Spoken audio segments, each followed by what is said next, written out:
Let me check here. Oh yeah. In here. Good morning, everybody. It's 10:31. So we'll get started. Thank you.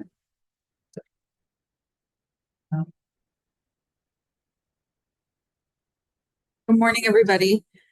So we have a couple of guests with us today that I'd like to introduce.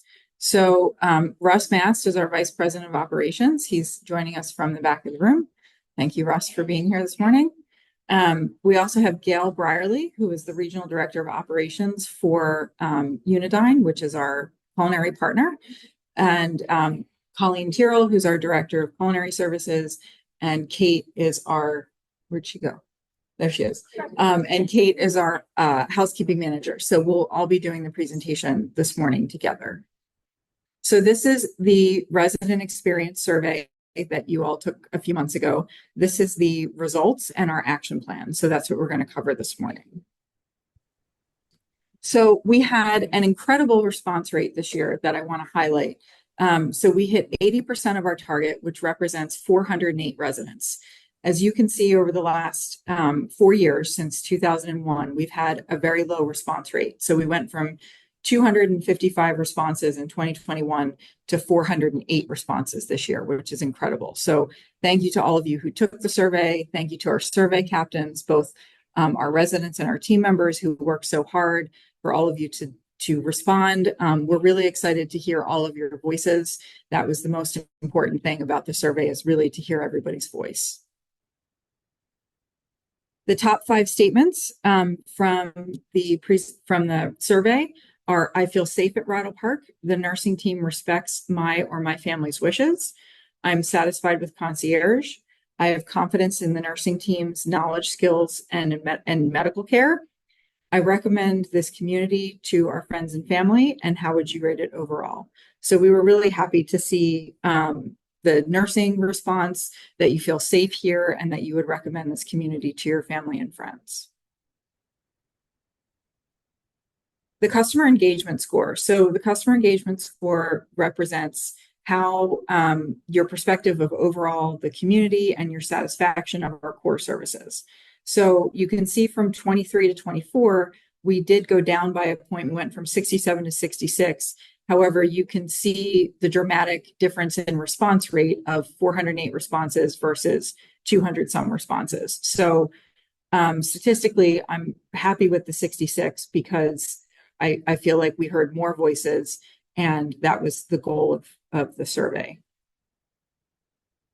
So our engagement score as compared to other communities, we had a pre-meeting to the meeting today where we talked with our survey captains and the residents and the team members who were survey captains. And the question was asked to be compared to not all of the human good communities, but the human good communities that are closest to us in our size. So the terraces at San Joaquin Gardens, Valverde, Regents Point, and the terraces of Phoenix represent the communities that are closest to our size in number of residents. So you can see the customer engagement scores on the screen, at the highest at 83 and us at 66. So we of course want to work over the next year to increase that score to be, hopefully in the 80s. But the next slide, we're going to talk about the net promoter score, which is really a big portion of this presentation. So the net promoter score, or our NPS, is on a scale of -100 to +100. So the number of promoters are those that scored a 9 and 10 on the question that you would recommend this community to your friends and family. That's the number that we want to look at most importantly. They are true promoters. The people who are sort of in the middle are passives, are anybody that scored a 7 or 8. And then anybody that did not score us high, which would be a 6 or below, are what we call our detractors. So what does this really mean? So our net promoter score, if you're in the -100 to the 0 category, you significantly need improvement. If you're in the 0 to 30 category, you're in the good area. If you're in the 30 to 70 category, you're in the great area. And if you're in the 70 to 100 category, you're in the excellent area. So we graded this on a grade scale, just like you were used to in school, an A through a D. So we're in that great area, which is a B. So of course we want to strive to be an A, but we're in a good place at a B right now, with the Net Promoter Score actually being a 38, and our goal was 35. So we did raise our Net Promoter Score pretty significantly, especially with the number of responses that we had this year. That represents even more voices. So thank you to all of you who responded. How the Net Promoter Score measures up in the past. So in the past, we were a 32 and we raised to a 38. We've maintained both in the great range, but as you can see, we're moving up the chart. Value was another question that was asked of you on the survey. I'm satisfied with the value I receive from what we pay. So we scored equally in 23 and 24. So we of course want to see that score come up. We want you to feel that what you're paying for, you're getting the value out of. But again, with the number of voices that we heard, I'm satisfied with that score for this year. Community life. Programs and activities that interest me are available, and I feel empowered to create my own. The schedule of programs and activities works for me, and I feel empowered to make changes. So that again came up by 1 point, which is wonderful.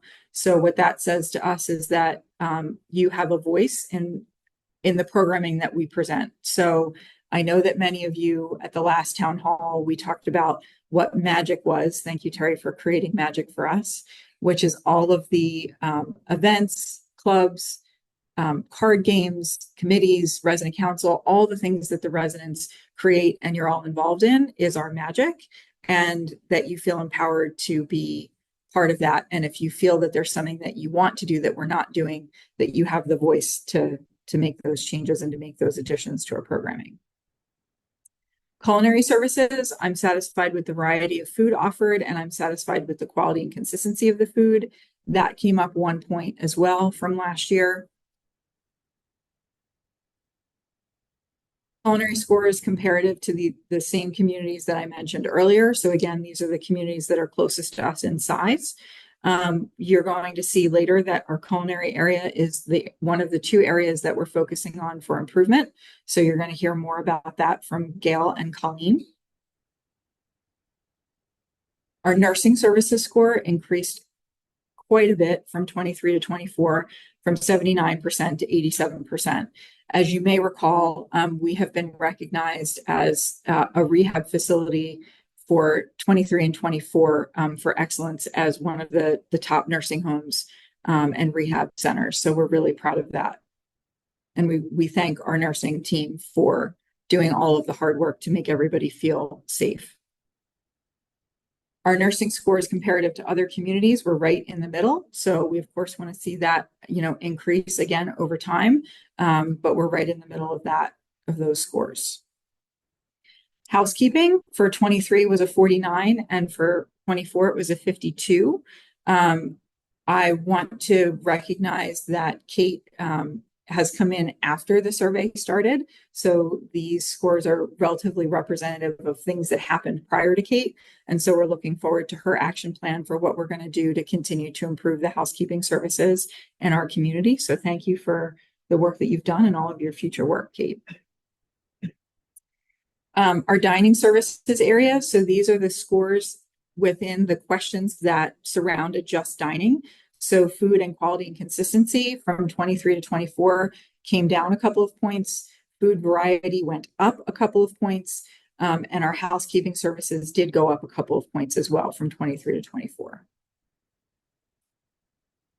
The largest increase of service areas over time. So our transportation went up by 10 points, which is pretty considerable. So we're very happy that we've been able to expand the number of drivers that we have and expand the number of cars that we have to serve you.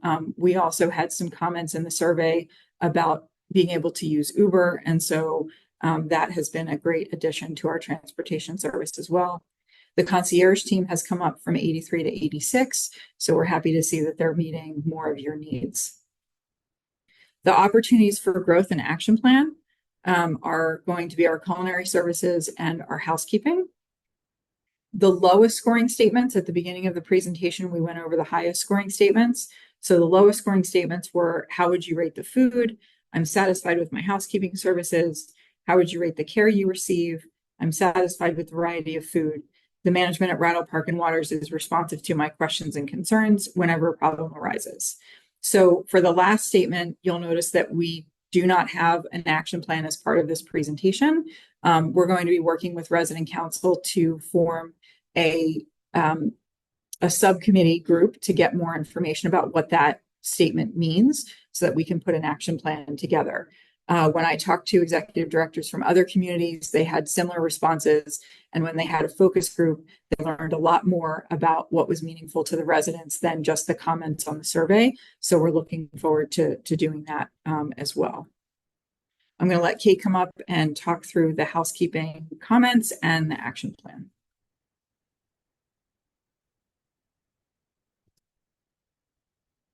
Yes. Okay. Hello, everyone. Just housekeeping comments and themes from the survey was inconsistency for housekeeping. Cleaners do not show up consistently and cleaning is erratic. High turnover among cleaners, difficulty maintaining the same housekeeper, and unreliable service. Lack of communication was also another comment. Management does not communicate well with residents about housekeeping schedules or changes to the schedule. Lack of communication from housekeeping staff, such as no-shows and inconsistent scheduling. A couple more trends and comments were inadequate training. Staff is not properly trained on how to clean the residents thoroughly. Quality of service. Cleaners do not always complete all the cleaning tasks that are expected of them, and cleaners often rush through their work, resulting in subpar cleaning. Unresponsive management. Management does not respond to residents' complaints about housekeeping services and absence of housekeeping supervisors or quality control checks. So something that moving forward, me and Troy are going to be working on for inconsistency is we're working with resident council to establish a housekeeping committee. That committee has already been established. The first official meeting is actually next week on the 28th. I know we're going to be discussing probably the checklist. I think oven cleaning is going to be on there, and also the new process for Rattle Water. So more to come on those topics. Me and Troy are going to be reviewing the cleaning schedules for Friday makeup day from Monday cleaning. That also includes holidays. So if there's a holiday that falls on a Monday, I think Labor Day is the next one, just rescheduling those residents. And we increase staffing, adding part-time positions to improve service consistency, evaluation, adding additional positions. So housekeeping was approved for 4 additional part-timers. I've hired 2, so we still have 2 open positions for part-time, and I have 1 more full-time position to fill. So that's a new position.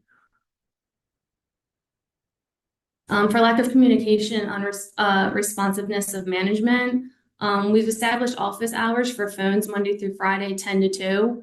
We actually have an employee that's answering the phones right now, so no calls get missed. And they're also making callbacks when a voicemail is received. And I'm continuing to attend resident meetings and working with the new established resident council housekeeping committee moving forward. For training and consistency, me and Troy are going to be reviewing the housekeeping schedules for Friday makeup day on Monday, which I mentioned. Education and training of team members. We completed a floor care education already, 1 in June and 1 in July, and we're going to have other in-services moving forward for the staff. And we're also evaluating equipment for consistency and standards. Right now we're focused on floor equipment, especially the rug areas in health center and common areas. And we're already moving forward with purchasing those machines.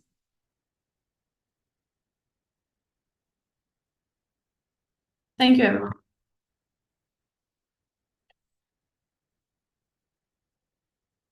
Thank you, Kate. We will open for questions at the end. So I'd like to introduce our culinary partner. So Gail Brierly. Many of you do not know her, but she is behind the scenes and supports Colleen and the community. She also supports the Mansion at Rosemont and Springmill Point, our sister communities in Pennsylvania.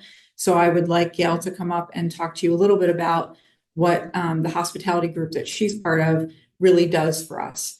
One of the things that we think is important and why we're sharing this information with you is I've had a lot of questions about, why do we partner for culinary services and what do we get from that partnership? So we're hoping to answer that question over the next couple of slides. Once Gail is finished, Colleen will come up and talk about the action plan for culinary services.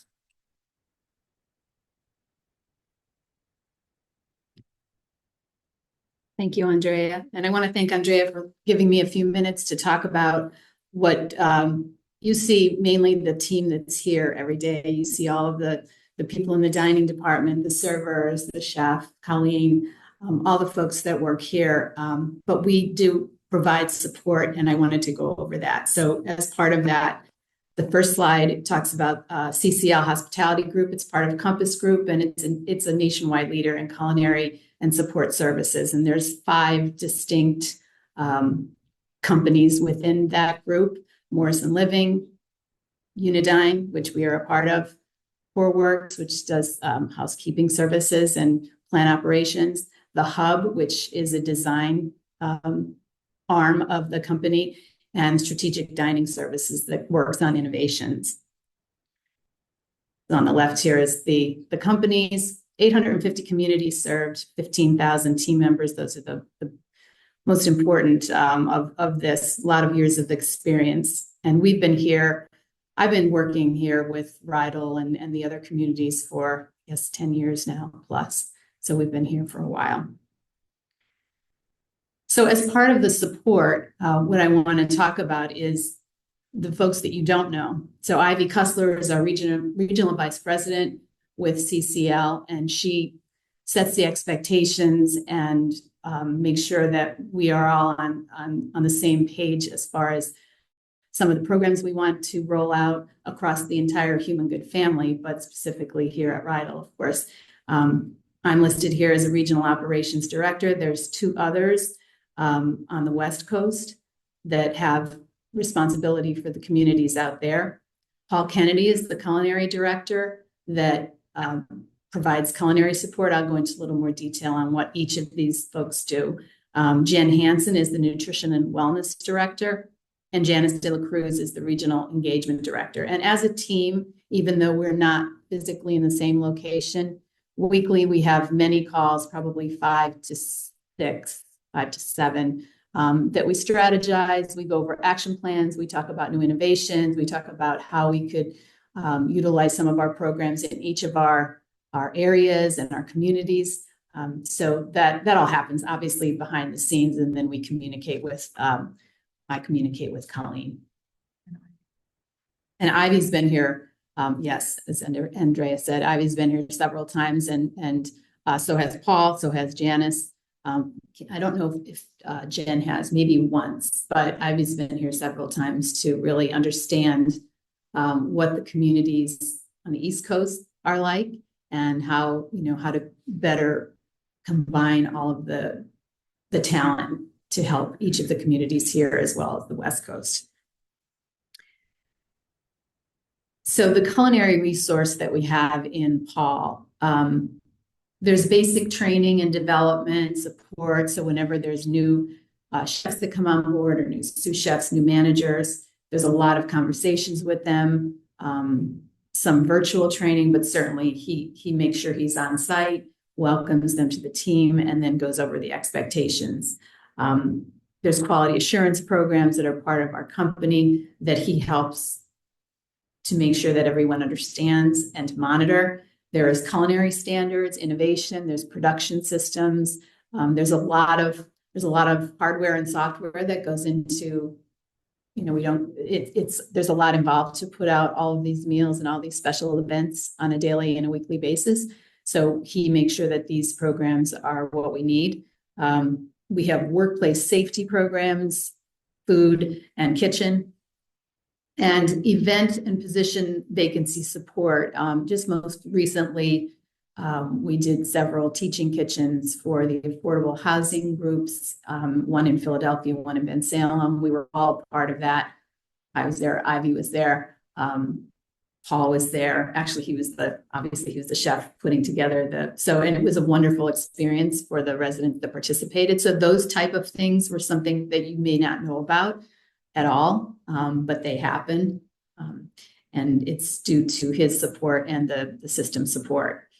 Nutrition and wellness, really the main focus of nutrition and wellness, obviously, is clinical survey readiness. This is of paramount importance, and there's a lot to see the standards book for the state. You know, they're this thick. Nutrition and the kitchen are a good portion of that. So she makes sure that there's regulatory trainings for the dietitians, monitoring, and anything new that comes about with surveys. She makes sure that is communicated. Sustainability, anything new in that area, any innovations, she will also bring to us training, as I said, mainly for dietitians, but there's a lot of training involved. And at times, physician vacancy support, we've not had to utilize that. Marketing and resident engagement resources. There's a lot of events, a lot of specials, concepts. I think we just had an Olympic special. There's a lot of, I know we're going to have a fall fest coming up. So there's a lot of programming that goes into that. There's a lot of merchandising, signage, things that probably people take for granted. But there's a certain expertise that's needed for that. And Janice is the person that brings that, whether it's a new coffee concept or a new store concept, like our mini market in the cafeteria. She helps with all of that. Service training is a paramount, and I think that's one of our biggest opportunities here at Ryder is hospitality training. We have a very involved and robust service training program. She assists with that in creating the materials that we use to train our servers. Catering standards. There's a lot of there's a big project going on now just to try to understand what we do for catering across the family, the Human Good family, and just how we execute catering. So she's involved in that, and she helps with event planning and, of course, technology. Operational resources, that's mainly me and the other RDOs, Ivy and the team. It's really dining team oversight and making sure that we're all applying the standards the same way, even though every community is different and there's nuances. We want to have the same approach so that we're all looking at things a similar way. Again, event support, financial stewardship. We haven't really talked about that much, but there's obviously a lot involved managing the finances. So I assist with Colleen, who really does the lion's share of that for this community, but there's assistance all the way throughout the Human Good systems. And other additional resources that, you know, over the years we've taken advantage of, space facility design consulting. You know, back years ago, there was renovations at Rosemont with their whole dining room and the way they presented food. There was a renovation here years ago with the cafe. They were involved in that.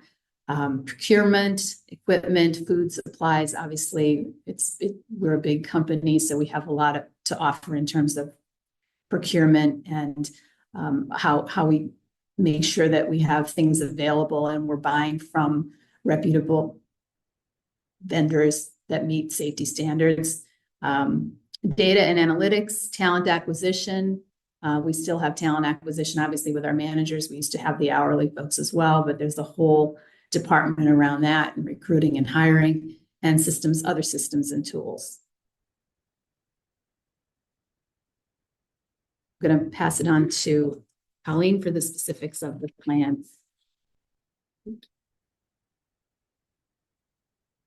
Good morning. So from the survey, we have the culinary comment themes that happened. We have overall a lack of food variety is a major concern. In particular, the menus in the club room, dining room are especially static, and suggestions the menus should be changed more often. Variety waits. The wait staff isn't adequate and service can be slow at times. Service can also be inconsistent depending on staffing levels. Servers can also be forgetful when it comes to small requests. However, some servers do a great job and is positively noted when they address residents by name. Getting meals delivered at the appropriate temperature, while improved, continues to be an issue. And then the food would most likely be better if that would offer fewer options. Under food temperature, there's difficulty in inconvenience when making this is the reservations, we're off a little bit, sorry. There is difficulty and inconvenience when making reservations. The reservation process can be time consuming and stressful. It is frustrating to require reservations to be made 2 days in advance. Additional difficulty is added when needing to make reservations for larger parties, and the current process takes away from dining flexibilities. So as far as the action plan on culinary variety, we are working with Resident Council Dining Committee on the proposed action plan. We're looking to do things with updating the wine list and with an actual separate committee to create limited time resident focused groups to actually help us pick some wines and change that up more often. We're looking to implement a 24-hour store that will be in the back of the cafe. And we're looking for a committee to help us pick the items that they would like to create in the store. And then we're also going to review dates and menu changes. Again, printing a yearly calendar and making it a point on town hall to communicate when the menus all change.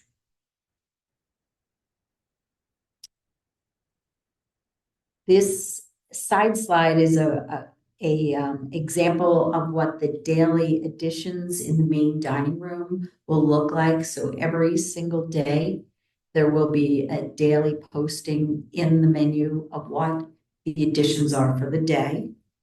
So we're going to market the menu changes a little bit better on Cubigo so that everybody sees when the changes happen as well.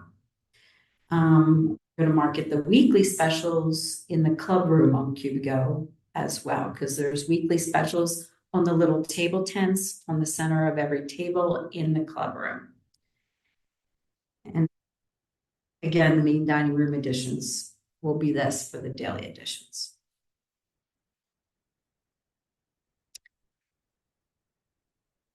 We're also looking at the club room for better presentation of variety. So you'll see a little more signage there, better signage for the sandwiches and the salad specials in the cafe.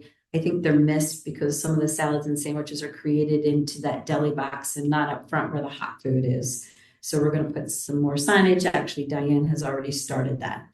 And brunch is currently on a bi-monthly event plan. It's going to go to a monthly event plan. So we'll have Sunday brunch once a month in the main dining room. As far as service is concerned, we're already started this. We are implementing a training program, which is a 13-step training program, where every single week we go over one of the steps in the training program with the dining service staff. Last week was order taking. First week was introductions, presentation at the table. Good afternoon, my name is Colleen, I'm here to serve you. That type of training is happening.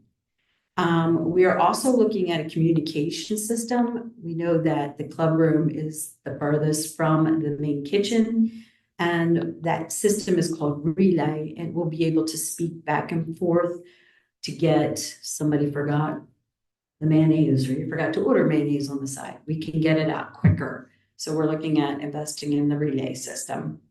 And we are also looking at adding a full-time club room manager so that we'll have somebody specifically in the club room 5 days a week. As far as temperature is concerned, we continue to temp the food at the production point. which is a safety standard, but also a service standard. The chef has just looked at the induction burners on the main line. They've been there for a long time, so they're starting to lose heating capabilities. So we're working on that at this point in time, and we're looking at adding things that will help, a warming box for the soup cups, so that your soup cups are hot to start with, and then we're going to put hot soup in it, unless it's during the summer and it's cold and cold soup. But that's what we're working on as far as temperature is concerned. And then the reservation system, which we just rolled out, ResEasy, a month ago. And we're looking to continue to educate all of our residents so that they can make their own reservations, get their own confirmation back, or cancel their reservation or change their reservation themselves. And it's as simple as doing it on your cell phone. So Laura Berry and Lauren Kelly are going to put together some little clinics to help everybody with that.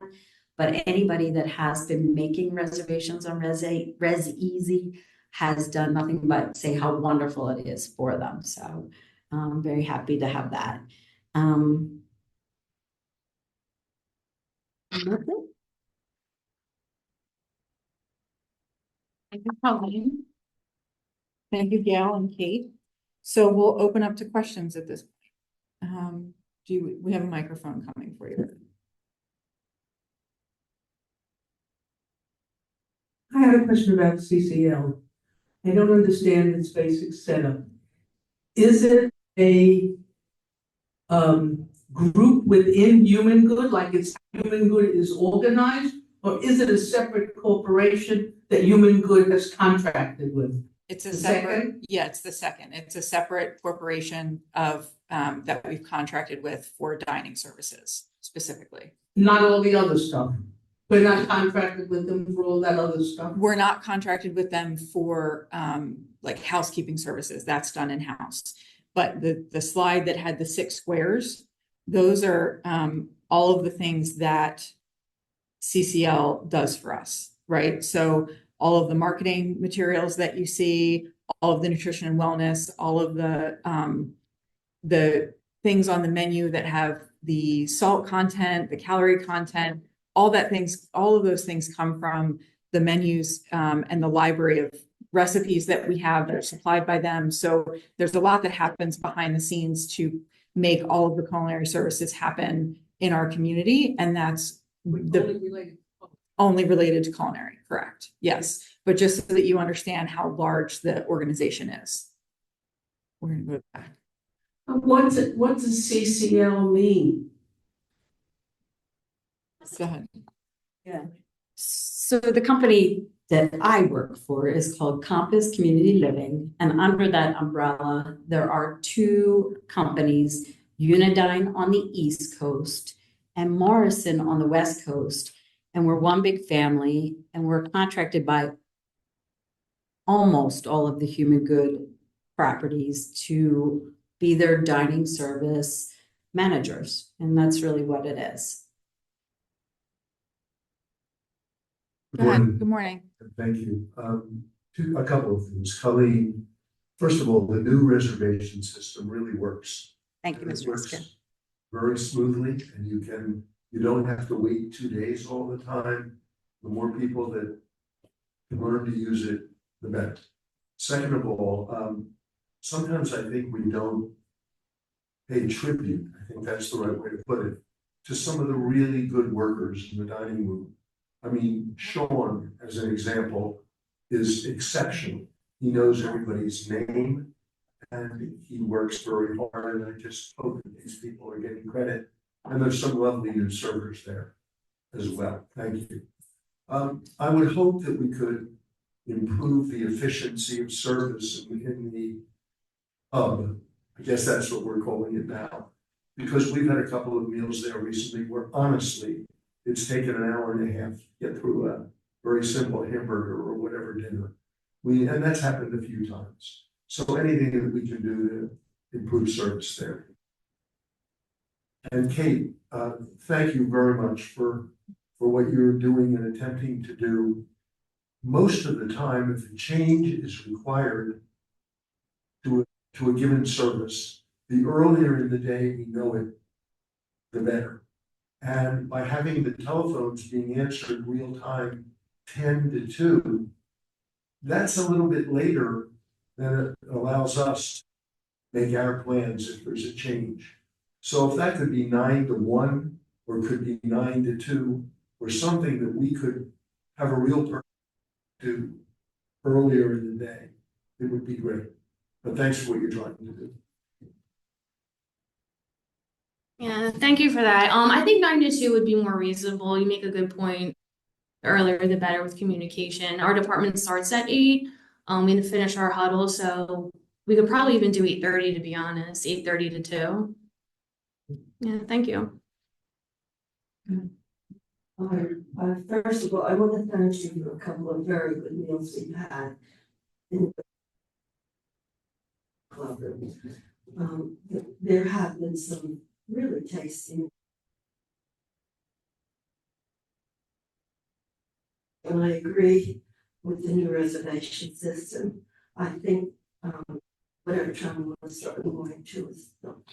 And the 3 o'clock same day is wonderful, and I appreciate that. I don't know whether you have any connection here to the other center, the care center. Are they So the question is the health center and personal care separate from dining services?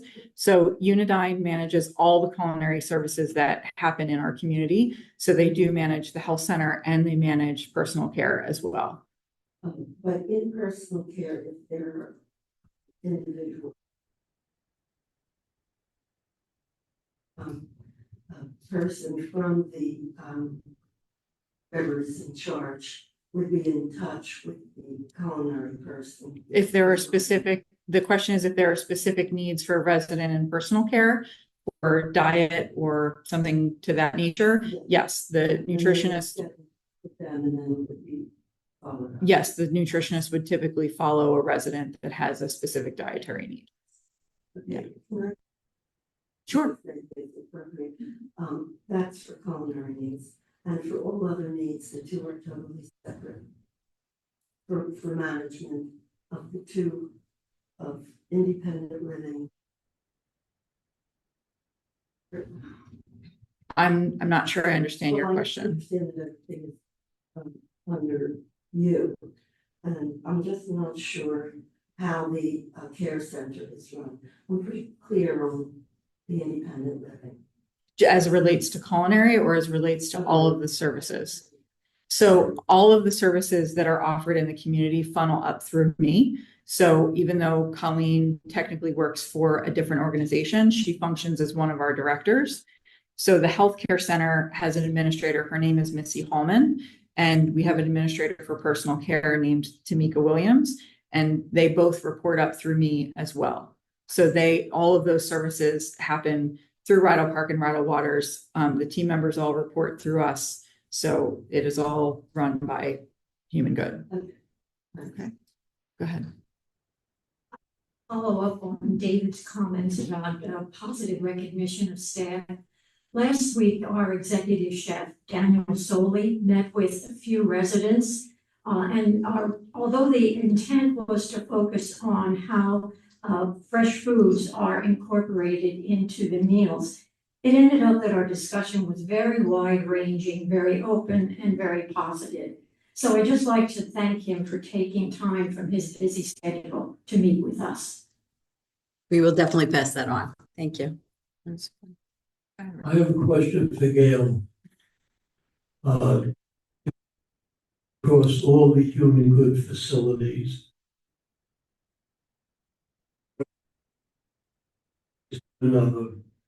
we've established an environmental committee. We work with the environmental sustainability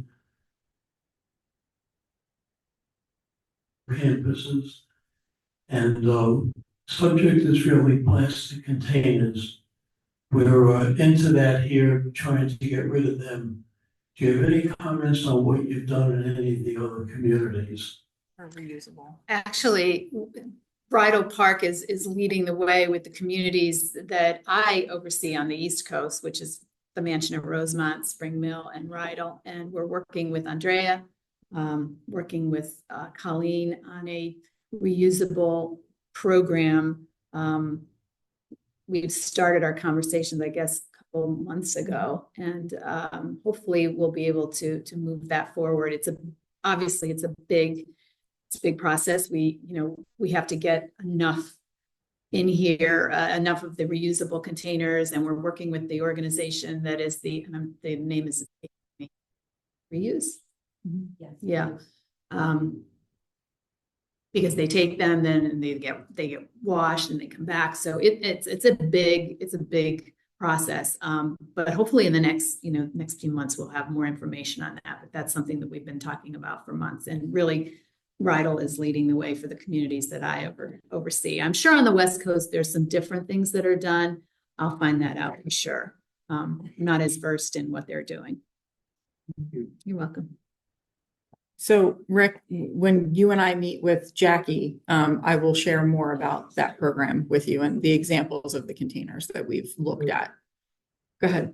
Yes, thank you for that presentation. I had one about the tray racks in the cafe for the salad and soup bar area. The racks are so small, the trays do not fit, and it always creates difficulty trying to hold your tray and get your salad because you can't really put the tray on the rack. I was wondering, is there any way to put racks that are more extensive so that the tray actually fits in that area? That's definitely a design feature that we will look at. I don't know off the top of my head that there's anything that we can do, but we'll look at it. Absolutely. Okay, you talked about having the back room open 24 hours a day, back where the refrigerated section is. Will this also give availability for a cup of coffee or, something like that to be able to take out and sit in the lobby area? If you're on the resident committee and vote for coffee, then yes. The resident committee will pick all of the items that is suggested, and then we'll go forward with putting that all in place with what we can. Yes. Okay, thank you. I want to also just recognize, Barb, that was something that came up during your tenure in resident council. So thank you for that suggestion, and it's carried through the survey. So we appreciate you leading the way with that. Go ahead. If I have a specific question about balanced menu in the cafe, to whom may I direct that question and get an answer? I have submitted questions various times to Colleen, and I have given questions to the chefs, and I have not received any response. So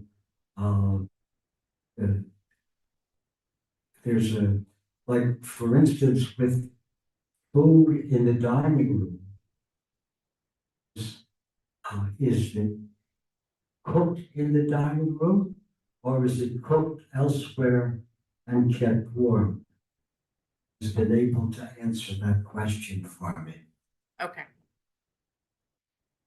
So, Mr. Cohen, most of the products are cooked in the kitchen, but the kitchen extends to, if you're ordering in the dining room and you are ordering a filet, your filet is cooked, what you can see, what we call center stage, right there behind you. So they're going to cook the filet, pan-sear the filet, or whatever that is. There are items that are cooked ahead of time, like the rotisserie chicken that is on the main dining room menu takes a little bit of time to cook. So that cooks in the afternoon in the convection ovens and then pulled over to the heating ovens in center stage. So it depends on the product that you're talking about, but anything that we can cook, a la minute is the verbiage that we use in the restaurant world. We cook a la minute. Anything that is slow roasted all day long, brisket or the rotisserie, things like that, are cooked in the main kitchen and then come out and are sliced or held. I eat a lot of fish. Now, is fish, no one's answered this question, is fish prepared out in the open where everybody is sitting in the dining room, or is it prepared elsewhere?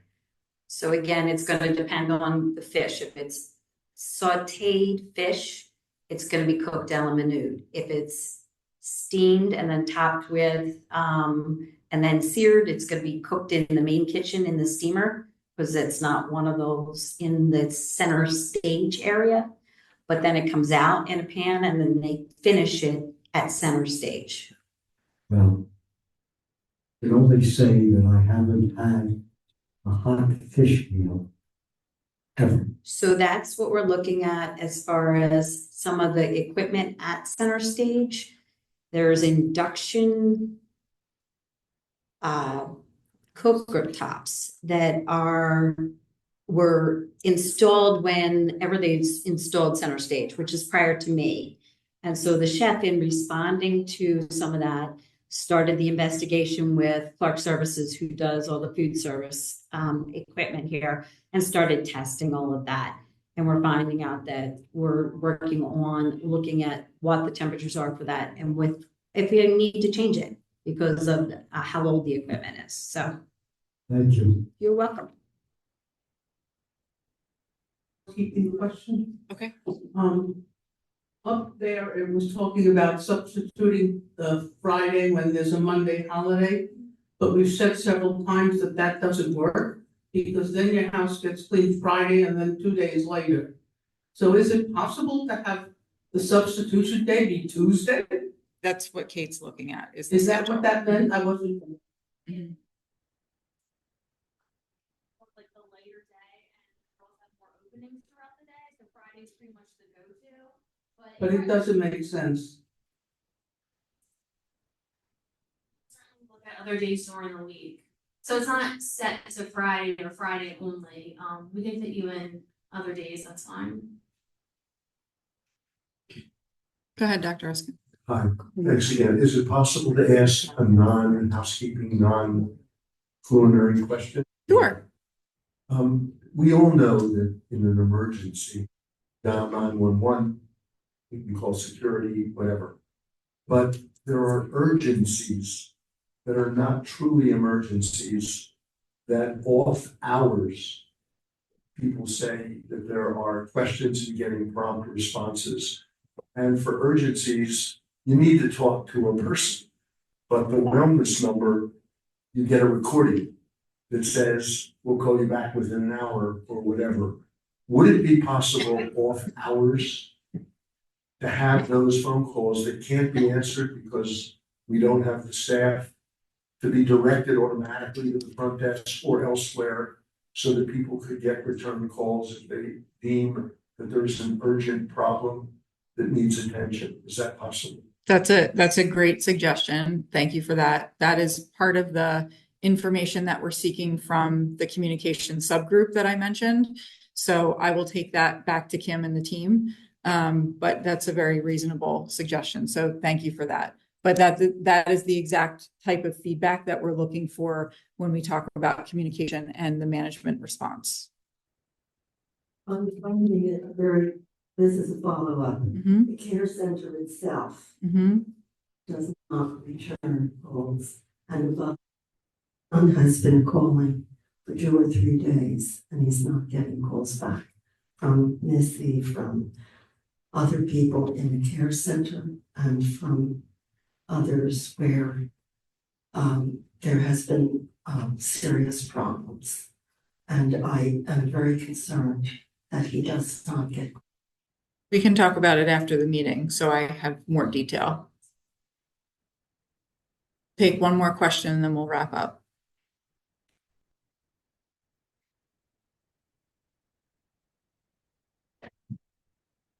I wanted to go back to housekeeping. A lot of focus was on our personal housekeepers. I know in the past, Andrea, you have talked about you would be establishing standards of care for common areas. And I understood that is not the plan, but residents need to know what is the plan for keeping up our buildings in particular. When we see something that stays put for 2 or 3 weeks, you know, we hear what is going on. And standards were, what the schedule was, that would be helpful. I know in Parkside, we've been beautifully renovated, but there is a committee called the Care of Parkside, and they are concerned that there is not enough upkeep of the common areas, vacuuming, washing floors, and so on. But we don't know what are the standards that we should be looking at or expecting. So that is one of the things that Kate is working on. It wasn't explicitly touched on in the presentation, but much of the education that has started already and is continuing is on floor care specifically for the common areas. So, and that's the equipment that we're looking at purchasing. You've seen the riding, vacuum cleaners and the riding floor cleaners. There's also spot cleaners. We're updating chemicals, things like that. And those are all for the common areas. And once we have that information, then Kate can do more with what the standards are for the whole building. Did you want to add something, Kate? Just, I guess, that committee, Hold on, the menu, the mic's coming. As far as like the Parkside committee, the Care for Parkside committee, I mean, I would be more than willing to meet with that committee to discuss it further. Like, I know me and you have had this conversation before a few times. So if it's an ongoing issue, I mean, I can definitely meet with that group. That would be fine. Okay, we're meeting tomorrow. Okay. All right. Well, I want to thank everybody for your time and for your attention, and especially for your responses to the survey. This gives us some great things to work on over the next year, and we hope to, raise our standards and raise the scores next year. So thank you so much for your time. Have a great day.